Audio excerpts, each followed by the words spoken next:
After cooking for decades on a stove lit with firewood, women in North India's Sarmatla village were excited when they got cooking gas connections under a program subsidized by the government.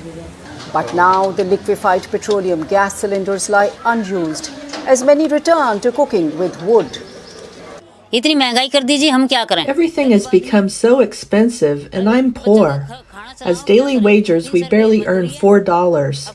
Tell me, should I buy food for children or buy gas? For many homes, the $13 price tag for a gas cylinder after a series of hikes in the last year and a half has made it unaffordable as they grapple with high food prices and declining incomes due to the pandemic. Despite a $2.50 subsidy that the government recently gave rural households, it remains out of reach. I only cook vegetables on gas. I make everything else on a wood fire. It's a setback to the ambitious program, under which over 80 million rural households got cooking gas connections.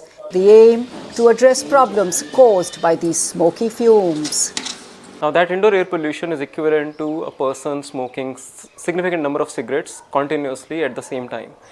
Now, broad estimates suggest that India loses 500,000 of its population every year prematurely because of this indoor air pollution.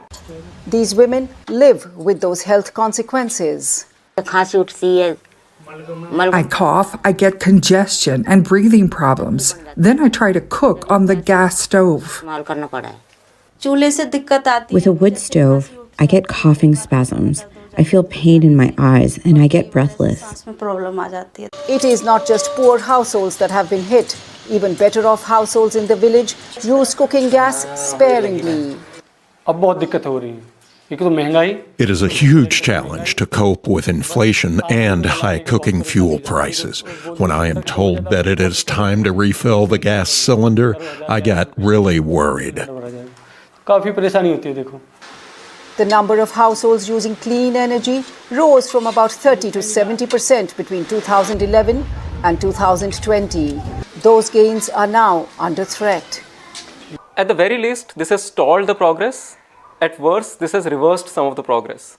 So unless the prices would get again attuned or get limited through either subsidy support or the decrease in global oil prices, we may see that households may not now shift towards LPG for most of their cooking. That means there may be no early end to these women breathing these deadly fumes. Anjana, Pasricha for VOA News, Sarmatla village, North India.